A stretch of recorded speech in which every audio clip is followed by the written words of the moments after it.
This video is not sponsored. Any products used in this video were purchased with my own money. In this video I will be talking about connecting the Arduino Giga with the Arduino Giga Shield using Dupont cables. This is useful as it is very difficult to experiment and develop a project with the Arduino and Shield clamped together. I've seen many articles online which told me that it could not be done due to cable length and electromagnetic interference. I will talk about why people say this and how we can circumvent these concerns. Stay tuned until the end of the video for details of how to get a free GigaLab 3D print design to house your Arduino and display shield. So let's get to it. Let's start by addressing the elephant in the room. Why do so many people online say that connecting the Arduino and the display shield with wires is a bad idea? People's main concern appears to be electromagnetic interference picked up by the wires due to their length. This can be from external sources or even some components or shields within the project itself. This is of course a fair point. However, from my research and experimentation, I found no issues with this whatsoever. I did err on the side of caution before starting these experiments by purchasing some so-called Faraday tape. By the way, there is a link in this video's description to any products mentioned in the video. The Faraday tape is conductive on both the top layer and the self-adhesive layer on the bottom. As you can see, it offers very little resistance. The technique, which is typically used, is to wrap this electrically conductive tape around the wires, effectively shielding them from electromagnetic interference. If you decide to use Faraday tape, make sure that there is no gap on the wraparound and that there are no gaps between each band of tape. To be certain, you can always overlap them. Having shielded a cable, it is imperative to earth the shielding. This serves to reduce the electromagnetic interference and, more importantly, provides a safe path for any unwanted currents should the shield become energized by accidental contact with a live source. Do not use the GND pins of the Arduino as this could damage it and has the potential to be dangerous. If you are a bit rusty on the Faraday effect, I have provided a link to an excellent explanation in the description. Before we move on to Dupont cables, you may be wondering why I'm not using something like a ribbon cable with IDC connectors. Good question. However, I have covered this in a previous video, so I won't go over it again here. You will find a link to that video in the description.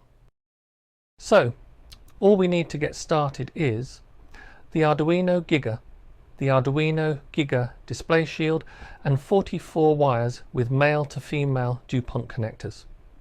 If you have the option, use 2 strips of 12 and 2 strips of 10 wires as pictured here, as this will make the process easier, but it is not essential to do so. Just a heads up, in the remainder of this video I will be using Pog Plugs in order to keep the cables grouped together once they have been connected to the 2 devices. This way I can unplug and plug in all of the connected cables in one go without having to painstakingly do it cable by cable. There are other methods of doing this, as covered in the video I mentioned earlier. Full disclosure, I am the inventor of Pog Plugs, but this really is my preferred method, honestly. Right, let's get cracking on the wiring.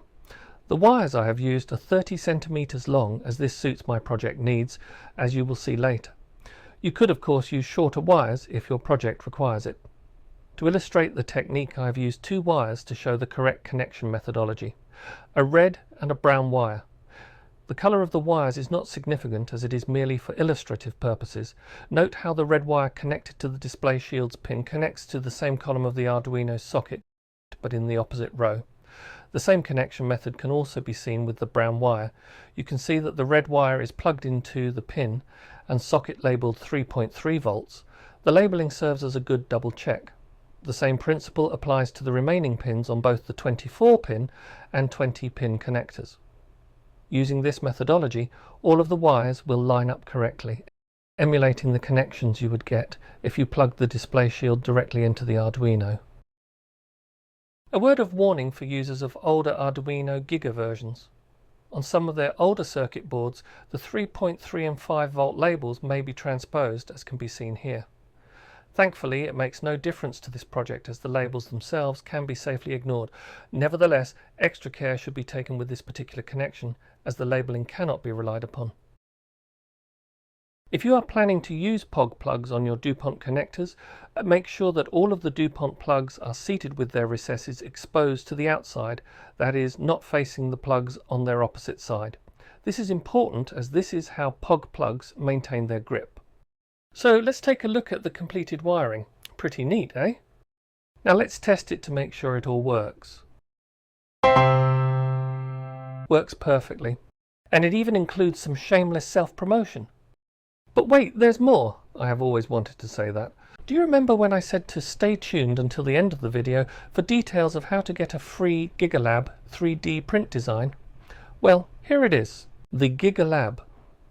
GigaLab is a 3D printed device which allows you to use your Arduino and Display Shield side by side, and best of all, it is free.